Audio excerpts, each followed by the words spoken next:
if you're using your computer. Yeah, thank you for that. Yeah, because that happens to me all the time. I get stuck. Thank you. Yeah. Okay, I'll get that back up for you. Okay, so go ahead and enter in that join code, and then you can see, and when I close this window, so this will happen because you'll have lots of kids who are faster than others, and you'll close it, and then kids will be like, wait, I'm not there yet. And the code is always up in the left-hand corner. So if you have kids who join late and need the code, it's going to be on all your slides in the upper left-hand corner there. So this is us. So you'll see what I'm seeing right here, that we have a student and Jim joining us. So you're in, right, Kelly Claire, this is you. Okay. All right. So then today, my hope is that I just want to show you some of the tools. So Nearpod comes with content and activity tools in there. And they're really fun just to sit and explore for a while. So we'll look at some of those, and then we'll look, because I know a lot of people have stuff already created in Google Slides. So I want to show you how Nearpod and Google Slides communicate and how we can sync those two. And then also learning how to add those tools to Nearpod tools to your already created Google Slides. So just a couple of things to get us started. So first off, Nearpod, when you go in and create a lesson and you want to add a slide, so you click add slide, and I'll show you this process in a second, that you'll have, when you first click add a slide, you have all these options. So if you want to add content, there's all these different tools, and I'll show you these specifically in a minute. Well, I'll just flip over here. So this is what happens when you create. So when you first land on Nearpod, you'll get your menu. And if you've never been in there before, it looks like this. If you've never been in there, you'll just see this right here. So if you want to create something, then you click create, and you create a lesson, or we'll talk about what you'll do with Google Slides here in a little bit. So I'm just going to go back into this, my little sample lesson, and you'll get just a blank slide. So if you want to add content, you just click this plus button, and I'm going to walk you through these things. So if you want to add video, you can click the video button, and it will open up a whole bunch, a library of different Nearpod videos that you could add.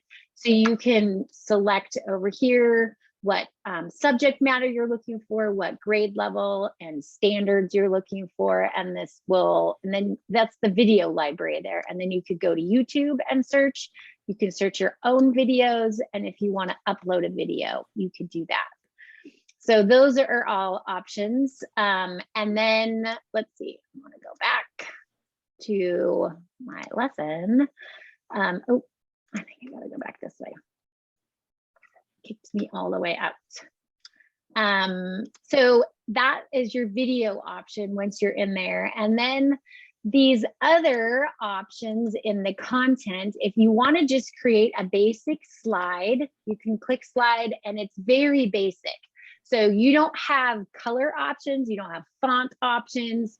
It's just, and the one thing that you do have at the bottom is your layout. So if you have these 4 different tools you could use, you can add images, video, text, and GIFs.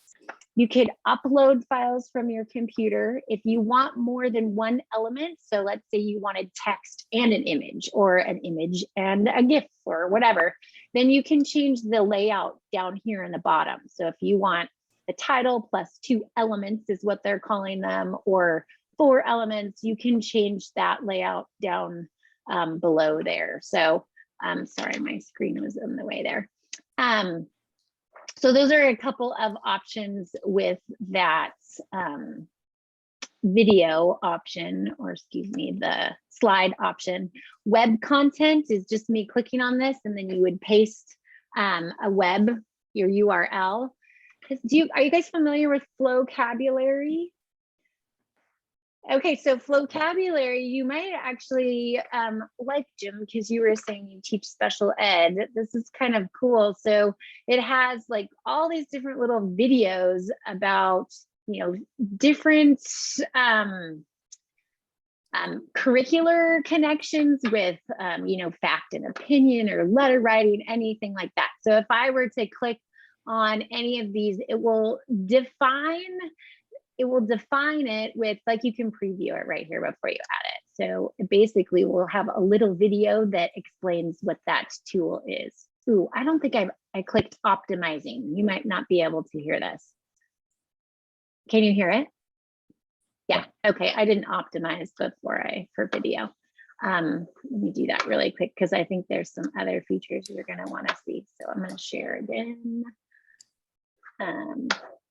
Oh, I'm not seeing my chat, sorry. Let's see, I gotta get back to my, there we go, optimizing, there we go. Okay, so anyway, each of these will define it. You can show the preview right here. Do you hear that now? Yes. Yeah.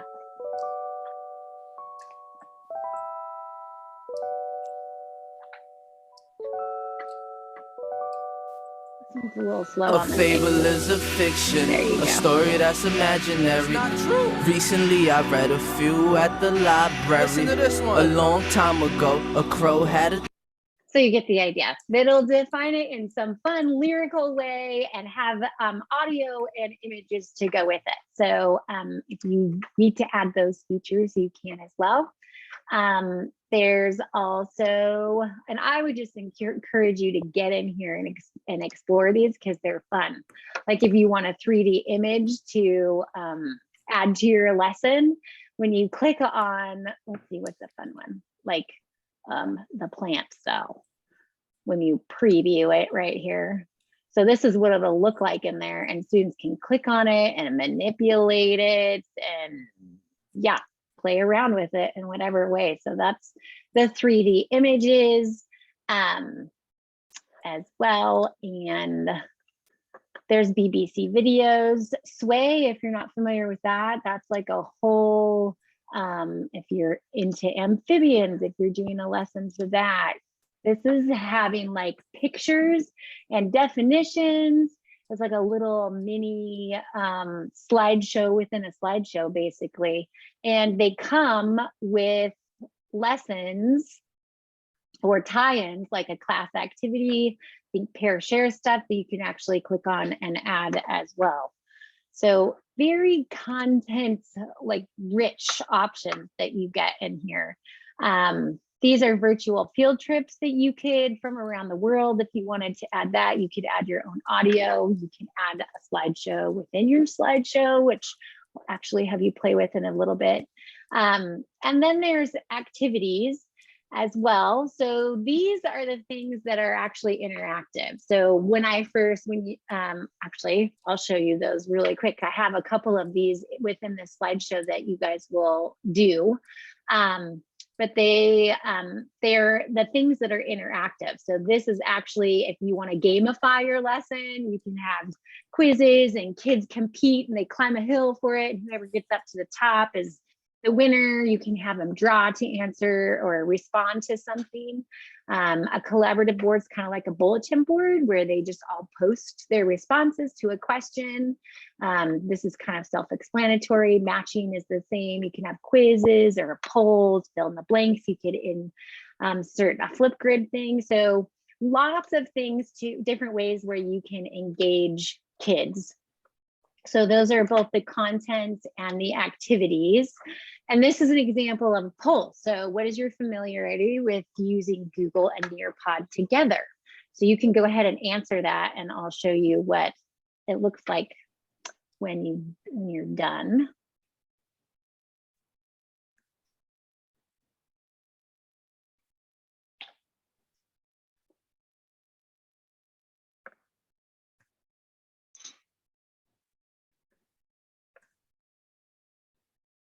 Do you guys see the opportunity to respond there on that slideshow? Oh, there we go. Okay, so then when I share that, it'll share and show you the full view of what that looks like, the little graph or whatever, so people can see that. Holly, welcome. You can see up in the left-hand corner, we are in the midst of just exploring Nearpod together. So if you want to join, you can go to joinnearpod.com and add this, or if you have the app on your phone or a tablet, you could join from there too, so you can kind of see the both, or if you can split your screen as well, so you could do both in that way. Tiny question. Can you tell me about vocabulary? Are you able to do as many activities as you want, or are you limited by a certain number? Within a slide, you mean? Or within, or just in general? Yeah, you can have every other slide can have as many activities as you want. That's great. Yeah. Holly, you let me know if you need help. And then this is the collaborative board. So when it first pops up, it'll give you the option as a teacher if you want to approve responses before people before they get posted. And that, I just warn you, it can take a while. So I always just try to talk to kids first about being good digital citizens. We have an opportunity to portray our great skills right here. And so share, what's appropriate, what's responsible, and to use our think strategies, what's appropriate and kind and all of that. So go ahead and answer. So you'll put your answer right down here in this box. You can also post an image if you want to do that to share. And so you would just, once you're done, you'll have a little opportunity after you type something, it'll say post. So then you just post. Maybe if I could provide a little bit of context for what I'm interested in. And that way you can help focus my attention as you show us all this stuff, because it's kind of like drinking from a fire hydrant right now. There's a lot of stuff here. And right. So with a special education student who has a very verbose textbook with a lot of grade level vocabulary, maybe their reading is a couple of grade levels below that text. Maybe their vocabulary is such that they don't get it. Maybe just the technicalities of using the Chrome read write is really hard. They're not reading the material. If I were to create a modified assignments for, say, a middle school student, that when I guess adapted would be a better word, an adapted assignment where it's on the same standard, the same sort of content, but I'm getting away from text and going to an audio visual presentation. And I don't know if you're familiar with Brain Pop. That's a K-8 kind of thing. So Brain Pop I really love, but the district won't provide that for my students. So they provide a Nearpod. So is there a way to get standards aligned video presentations, have them view that, and then take a multiple choice quiz on that content? That's one thing that I'm definitely looking for. And then also the other thing is in terms of differentiation, maybe for some kiddos, they've got to work on a little bit below grade level stuff before getting to the grade level content too. And so having the ability to then accordion down to meet them where they are as well. So not just grade level, but maybe even, any grade level I want from K through, 8 or K through 12 that I could access to do that video quiz kind of thing. Is that doable with these resources, do you think? Yeah, so you're saying that you would like to create video and have them do a quiz, or you're going to tie in, you can put any video you want in here and have it be followed up by a quiz. There's also a whole library of already made Nearpod lessons that you have access to as well. So yeah, I mean, you can use it however you want. If you want it to be videos and you already have those videos, you can just insert the video link that they'll be watching and then create like a poll or a quiz afterwards. where they're answering those questions or. Yeah, I'm particularly interested in what videos they have already, because like I say, that brain pop, you just find what you're looking for, and boom, there's a 5 or 10 minute video there. And so if they've got stuff that I can like look at a particular standard or subjects and what they have under a certain subject, that's already in there, and then pop that in.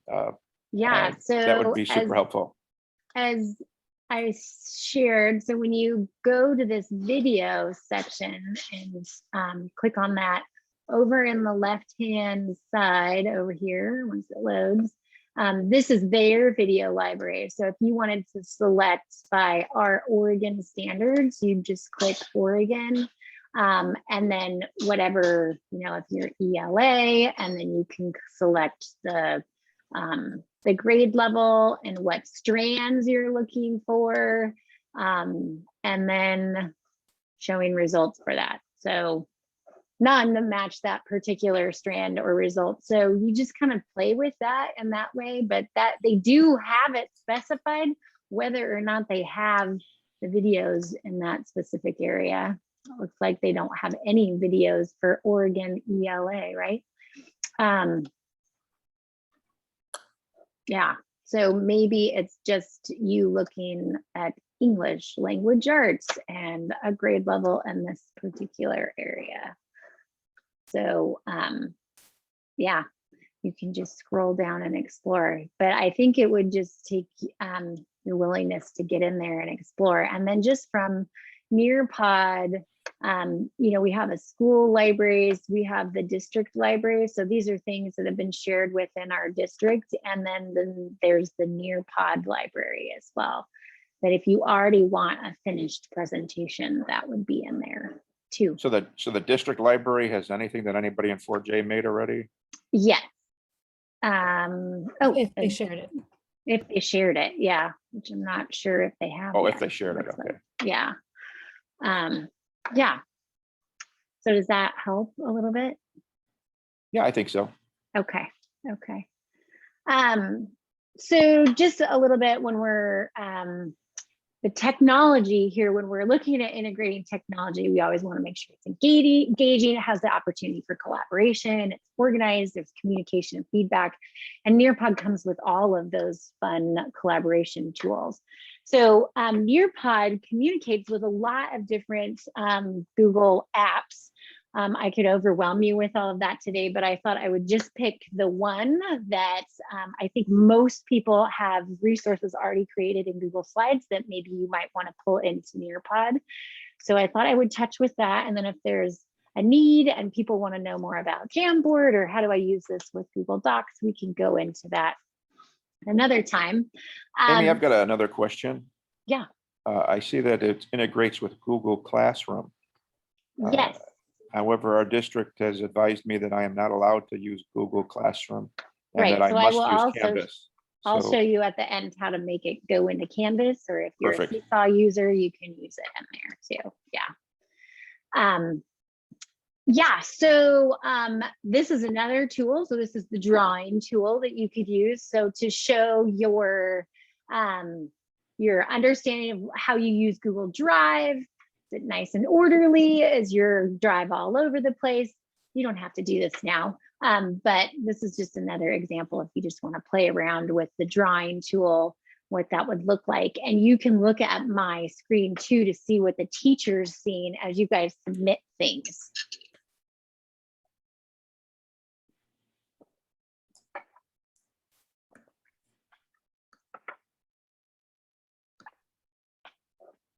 So I can, as the teacher, Holly, I hope you're okay if I just share your thing really quick. So as a teacher, I can look at these, and then if I want to share it with the whole class, I can click share, and then you all will see her drawing on your screen if I share those. So a lot of times when you're doing this, kids will be like, share mine, share mine. So I can share each of your drawings with the whole class. As we go. So that's the drawing tool. So what you'll do is when you're looking for your slideshow that you want to put into Nearpod, there's a couple of different ways. So ideally you want to own that. It's the easiest if it's yours. So if you have something in a shared drive, you can't share it. So you'll need to make a copy of it and put it in your drive. If it is shared with somebody else, I would do the same thing and just make a copy of it and put it in there. But I do believe if it is just shared with you, you can add it. So you do that to get your lessons in there from Google Drive.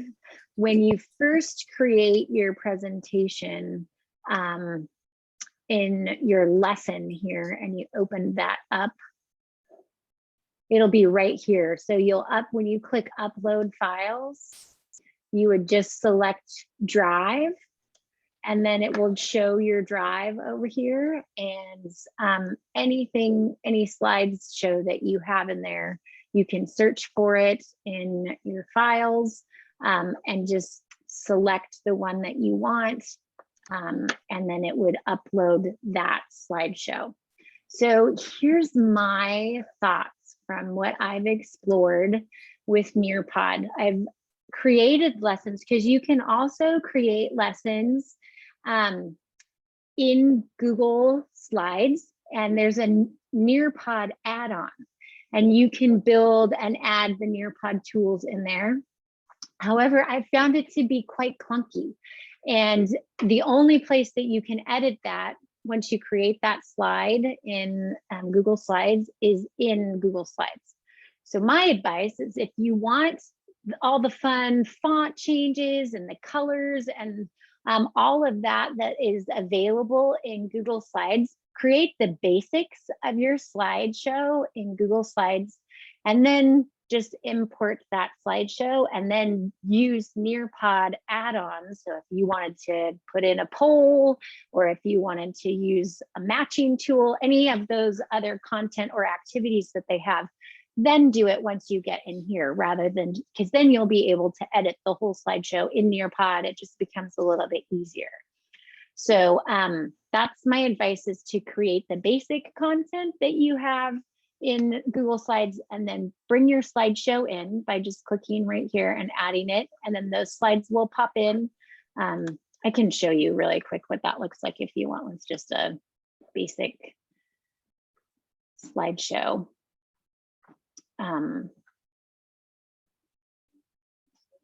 So I select that and bring it in. It's going to ask if it's okay.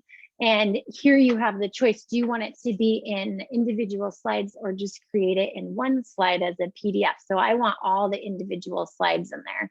So then it's going to show these three. I think this is a short little thing that I'm actually using part in here. So it takes a second to process it. And then it will just show up. Those slides will show up in here. So then if I want to add any content and activities, I can do that once it's done processing. So here's my 3 slides. And if you want to go into them and add things to them, you can, or put things in between, do whatever you want. But you won't have the opportunity in Nearpod to add color or change your font, or you can manipulate all that you want in your slides so much easier in Google Slides. So that is another thing to keep note of. And I think I just tell you that right here on this slide. And yeah, so Google Slides and Nearpods makes it super easy to like share ideas, of course, to collaborate. Students have a lot of different choice in there, depending on what you're using it for. And I thought this was kind of a cool feature that you can collaborate on a Google Slides deck within here. So just steps for that. So what I mean by that is that I can put a slideshow in there, and then you can have your whole class go in and collaborate on that one slide deck, so that you do not have to have, you know, 5, depending on your class, 21 different slide decks to look through. All the stuff just in one slide deck if you want to do that. And it can be built right in. You can do that, of course, within Google Slides, but it's fun to just have it all in your Nearpod presentation. So to give you an example of what that looks like. So first, you're going to want to build like a basic slide with directions and then create the slide for each person to duplicate. So this is what I did right here. So you can see that within this slideshow, you can, this is an example. So I'm asking you what your favorite book is, and then I give you the directions to make a copy of slide 3. This is what it looks like. This is the sample of what I did. So you're going to change this slide 3 to look like have your title and author of your favorite book and an image. So on slide 3, this is what they would make a copy of. So you can make a copy by just when you click and hold down the control key and click on that, you'll see a menu that pops up and you want to duplicate that slide. So those directions are right here. You don't want to click on this slide and click duplicate and control click because you won't see the same menu. So you want to do it over in the left-hand column, control click on it. You'll see an option to duplicate. Go ahead and do that.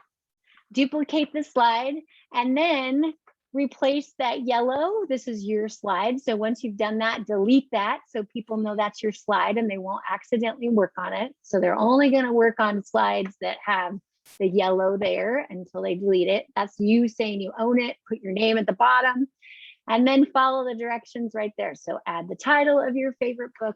If you have enough time, put your image over there.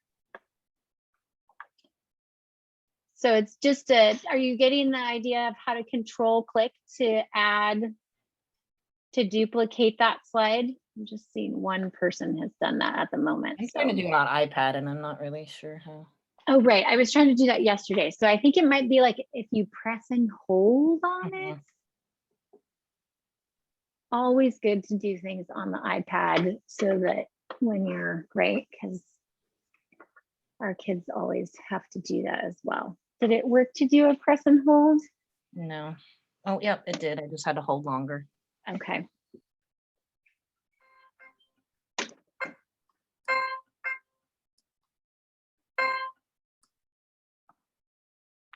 Okay, so I'm just looking at our time here. Awesome.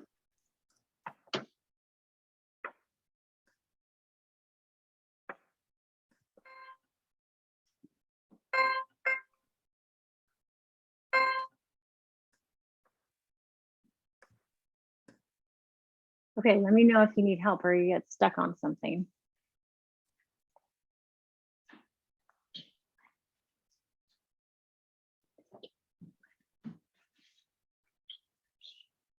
Not heating up. Okay. Are we good? You get the idea, right? So this is something you could do with kids, you know, littles. You want to make sure that they have very explicit directions.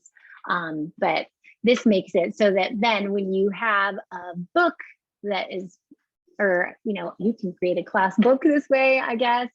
And you can have a lot of people collaborating on one thing and it makes your job easier because you don't have to open up a bunch of different slides to get slide decks to get everybody's responses. Okay, so I'm going to go ahead and move on unless there's somebody who's like, wait, don't go. Is it okay if we move on to the next slide? Because when I do move, it's going to take you off this. Okay. And so the other thing that you can do is also create, like, you can add hyperdocs and virtual classrooms to this. So to do that, when you're in your slide deck, so I've created these different images right here are images of my basically hyperdocs. That's what these are, right? They're a slide with a bunch of different links and resources to things. So once you're done creating that in your slide, in your Google Slides, you would just click File and then go to Publish to the web and then click OK. And then there's a link that will come up and you just copy and paste that. And then you would go to add content in your presentation. So you would add the content right here, and then you would paste that slide or that URL right there. Then when you do that, you will get a screen. It makes it just pop up so that hyperdoc link takes up your whole screen right there. So kids can view it without the Google slide view, and it just looks like a nice show there. So that's another thing that you can do in slides. I would, this is kind of the end of what I had to show you. I wanted to offer you the time to play around with it while I'm here. So if you had questions, Jim had asked about how to use this, how to put this in Canvas. This right here will give you step-by-step instructions. So I'll make sure that I share this link at the end, or this slideshow at the end, so you'll have this resource. And then this will tell you specifically how to add it to Seesaw. If you are a Seesaw user, this shows you how to get it into your Seesaw class. And then these are just some other resources at the end if you want further learning.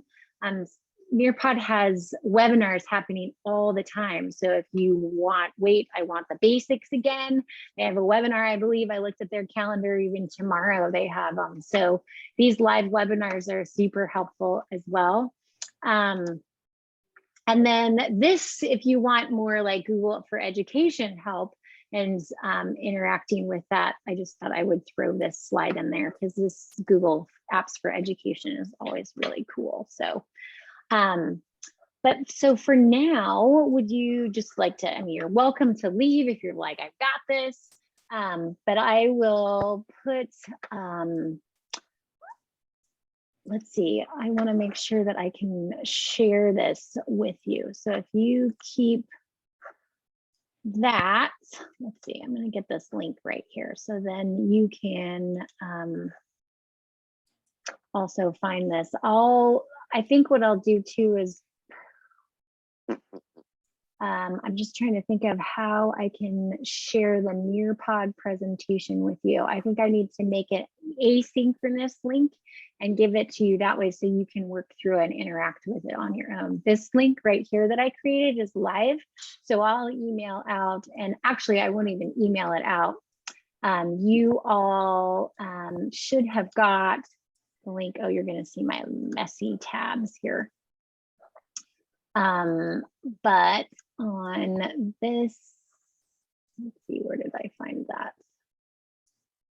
PDs. So on this slide right here, I will share this with you, and I'll put a link to the presentation here. So if you want the resources, anything like that, you can find them always on this. And I think on my website, on my web page, I should say, under library services, I think I posted a link to the professional development. Maybe I didn't, but if I didn't, I will put them up here so you can also find, yeah, so I'll add a link to that. I don't think I have it right here. I'm trying to think of where, I thought I put it somewhere, but I don't think I have it in my virtual library too. So I'll put it on my virtual library. I'll put a link to PD sessions, and I'll also put a link to PD sessions on my webpage. So then you can go there and grab this and watch it whenever you need to at your own pace and interact with those resources too. So does that work? How are you guys doing? Check in. Let me know what you need. Okay, Holly, are you doing okay? Yeah, I'm fine. I was just trying to get a little more information about Nearpod. I don't know that I'm going to have any time to use it right now, but okay.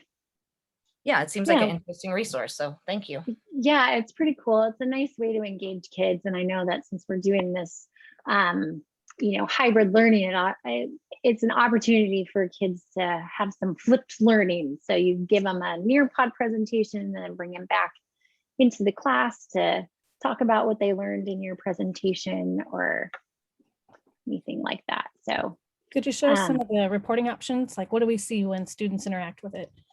And what can we do with that? Oh yeah. So like after they did a poll or something, were you able to see my screen? Yes, but I mean, like after you've left Nearpod, your live session's over, you want to come back in and see the results of maybe a quiz or anything that you've given them. Oh, right. Yes. Do that.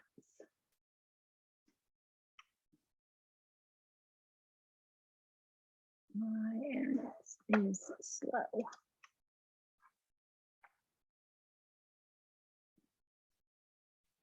Okay, so I just clicked on reports over here Could you share your and, screen? oh yeah, that might be helpful. Thank you.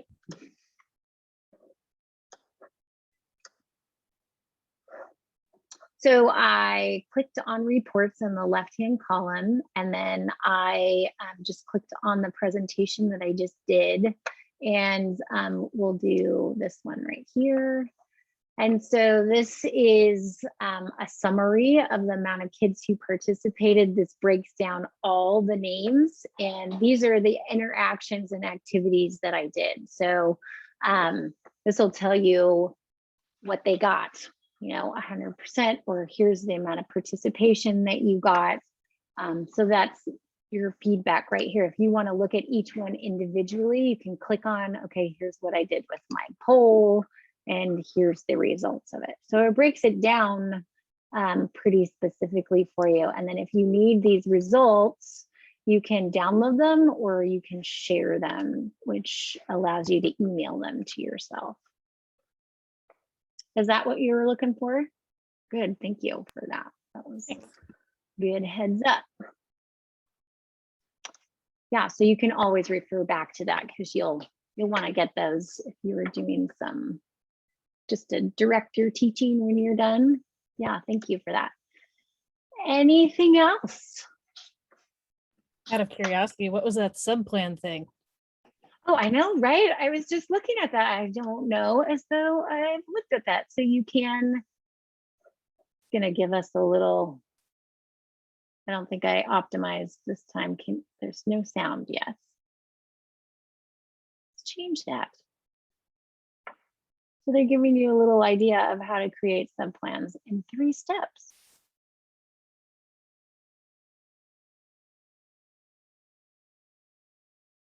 There is no sound in this, just to let you know. So Well, it's a neat like, idea. yeah, it's an option for sure. All right, I really I'm appreciate guessing you showing up. Oh yeah, for sure. But I'm guessing with the guest teacher one, that you could make an activity and then all the kids would need was the code. Yeah, And so that could be, you could just share that code with your admin or with your guest teacher. And then that's just one more activity that they've got ready to go. yep, yeah, absolutely, definitely, for sure. Well, thanks for coming. Please let me know if you guys have any other questions that pop up.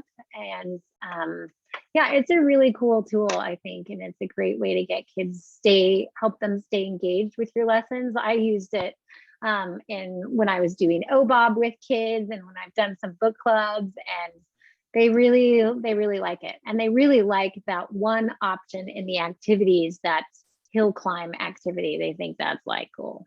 They get to choose their little person, and keeps them engaged. So yeah, well, thank you for being here. Let me know. You're welcome to stay if you want to play around with something and need some help. Otherwise, thank you. Appreciate it. Thank you, Amy. Yeah, thank you. That was helpful. It makes it Awesome. exciting. I'm excited to get into it. Oh, good. Great. Thank you. Well, have a great day. We'll see you too. all. Okay, bye. Good to see you, Kelly. Claire. Kelly, Claire. All good, no worries.